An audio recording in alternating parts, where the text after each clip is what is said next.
Selamat malam, salam sejahtera. Pada kesempatan kali ini saya sangat mengucap syukur karena saya boleh menyelesaikan tugas geografi kelas 11 bab 1 dengan tema dampak pemrograman tol laut Indonesia. Guru pembimbing saya adalah Dr. Sukardi. Perkenalkan, nama saya Ratu Marsya Raselia dari kelas 11 IPS 1, nomor absen 31. Di sini saya akan memaparkan materi dampak program tol laut Indonesia. Gambar sebelah kiri terdapat rute tol laut dan sebelah kanan tol laut. Indonesia merupakan negara maritim, yaitu negara yang mampu memanfaatkan dan menjaga wilayah lautnya. Konsep ini sudah tampak pada zaman Kerajaan Sriwijaya dan Majapahit, dan seiring berjalannya waktu, transportasi dan perdagangan internasional di Indonesia semakin berkembang. Deklarasi Juanda merupakan tonggak sejarah pengakuan negara terhadap pentingnya ekonomi maritim.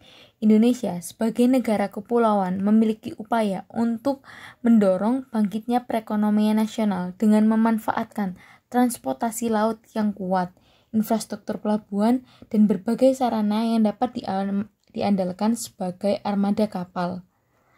Sarana bongkar muat yang memadai untuk menopang geliat dari pembangunan ekonomi antar daerah. Kementerian Perhubungan bekerja keras bersama pihak yang terkait menyiapkan infrastruktur transportasi laut, meliputi pelabuhan dan sarana transportasi laut lainnya, armada kapal agar siap melayani mobilitas orang dan perdagangan antar daerah. Salah satunya yang digenjot adalah Pelabuhan Matui Jololo, Halmahera Barat, Maluku, yang sejak jauh hari telah disiapkan menjadi salah satu pelabuhan dengan muatan balik tol yang tidak pernah sepi muatannya. Muatan balik terbesar berada di daerah Kopra. Pelabuhan Matui Jololo resmi menjadi bagian dari proyek tol laut Kementerian Perhubungan pada awal tahun 2020. Pelabuhan ini disinggahi KM Logistik Nusantara dengan 3 rute, yaitu Surabaya, Makassar, Jololo, Morotai. Keberadaan tol laut ini juga memberikan manfaat dari sisi penurunan distorsi harga, terutama untuk bahan baku industri. Pengusaha lokal sangat mendukung kegiatan program tol laut ini karena bahan baku dan lain-lain yang biasanya diambil dari Ternate dengan adanya tol laut mempermudah mereka untuk mendapatkan bahan baku tersebut. Barang-barang yang dikirimi dari tol laut sangat laris dan diminati masyarakat, sebab harganya yang jauh lebih murah dalam waktu kurang dari 2 minggu.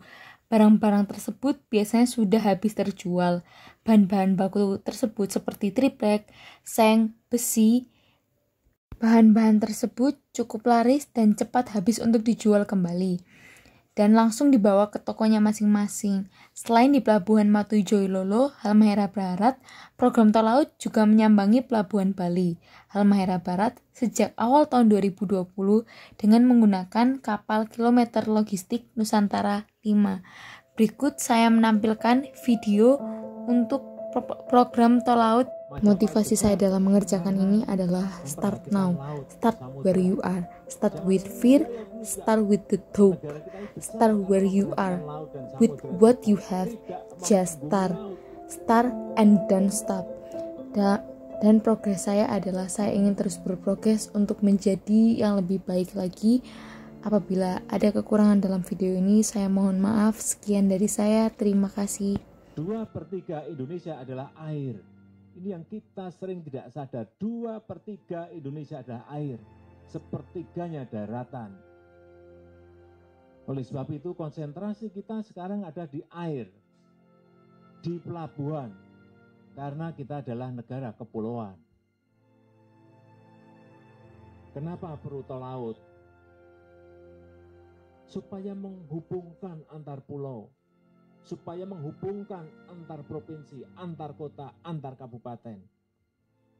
Kita ingin dari Tobelo di sini mau ke Aceh bisa, dari Sumawe mau ke Galela, mau ke Tobelo bisa. Inilah Indonesia.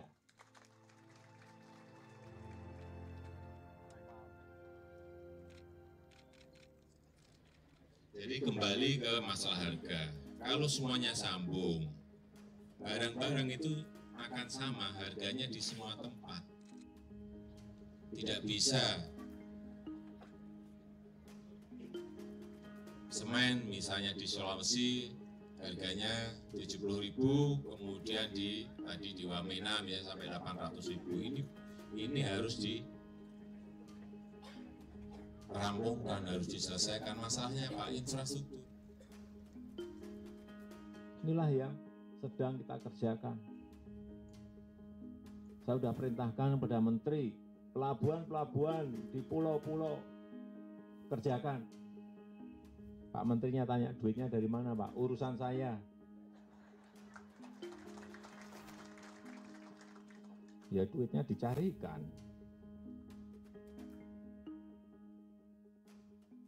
2015 yang di Indonesia Timur kira-kira ada 38 pelabuhan.